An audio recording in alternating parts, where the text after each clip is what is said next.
Welcome back, Friends with Gen Z. This is yet another wonderful session for Friends with Gen Z.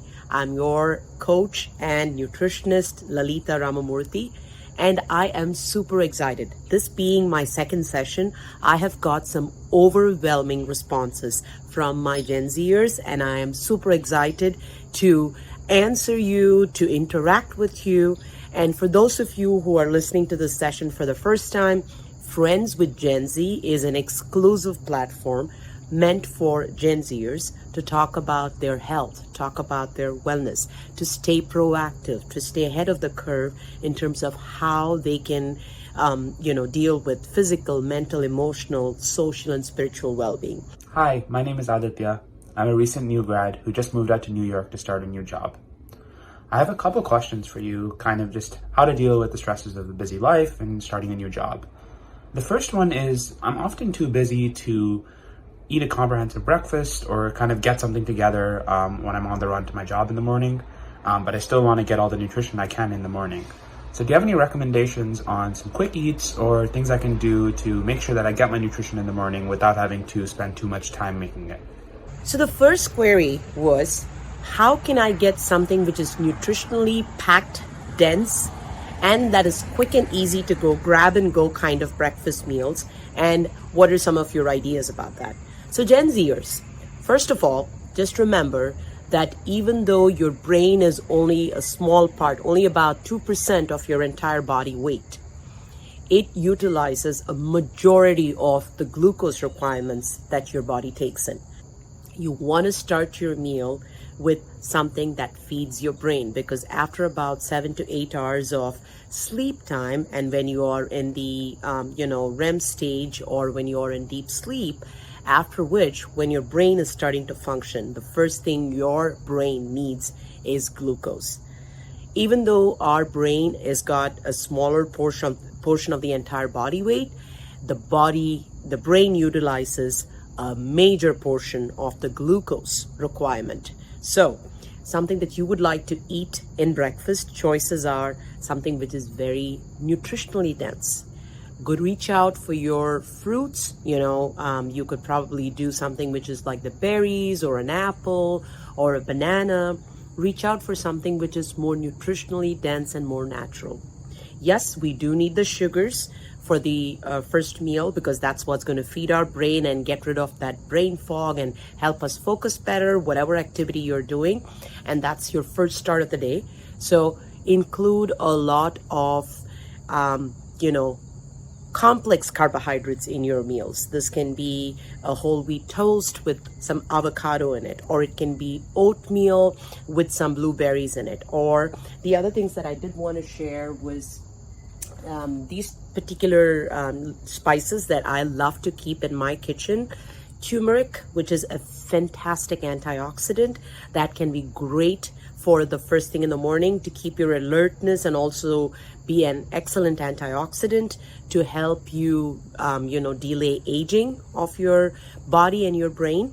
And cinnamon, which is an excellent regulator for blood sugar. So even if you are a little higher on the dose with your sugars, cinnamon helps regulate that. Besides that, I also wanted to share two other great things that you could have in your pantry. These are matcha powders or maca powders, whatever you call it. It's a Peruvian root that's actually made as a powder. You can add these into your savories, into your beverages, into your smoothies, and make a nice shake for yourself, a protein shake in the morning. Another important thing that I wanted to share with you was the chia seeds. They look black in color, or they're brown in color. You can include these in your yogurt. Chia seeds have got great benefits of fiber. They've got some excellent omega-3 fatty acids that you can include in your diet. And needless to say, you want to include a lot of nutrition-dense foods during breakfast. Whether it's a toast, or whether it's pancakes that you make, whether it's a yogurt that you eat, whether it's an oatmeal that you have, whatever it is, try and make it nutritionally dense. So definitely, egg is a great source for a breakfast meal. And if you do have the time, and if you can actually make yourself a quick omelet or boiled egg, the traditional breakfast with, where you could do a sunny side up or a bullseye, whatever that could be in, with eggs if you have the time. That would be a great source for breakfast too, for good protein and also getting a lot of the vitamins and minerals. So I hope I've given you a great platter of choices that you could include for breakfast. And the second question I have is that, with all of the stresses of, moving to a new city, starting a new job, leaving college, I think that there's a lot of exhaustion that occurs because of that. And do you have any recommendations on how to deal with that? Maybe some strategies on ways that I can maybe feel like less tired, less exhausted with all the new stuff that's going on. Thank you so much. So the second query was, now that I am moving into a new city, or I have moved into a new city, I get overwhelmed, I get exhausted quickly by the end of the day, far end of the day. How can I kind of alleviate some of these exhaustion? What do I do? Number one, being the nutritionist I am, I would definitely say eat healthy, stay healthy in terms of getting fresh air. So probably by the end of the day, if it's a big city that you live in, you definitely want to ensure you kind of get closer to nature, maybe choose a trail if you could actually do some outing, get some fresh air, get some exercise, keep your muscles moving. And if it's not possible, then you probably have to go out to the gym and get some workout done there.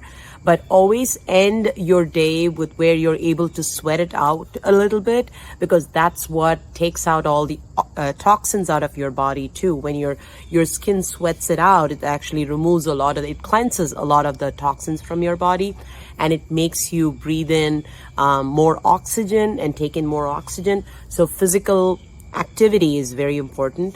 Another great way that I unwind for the day is probably doing something that I enjoy and that I have as a passion.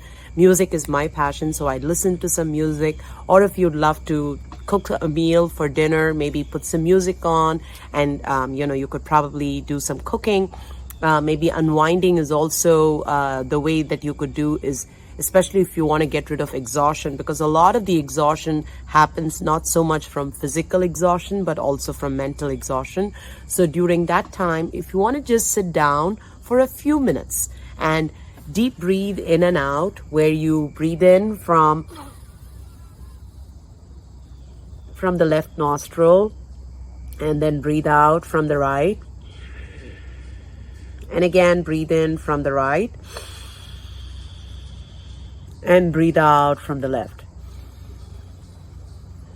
This simple exercise can actually help you in terms of, a lot of your exhaustion.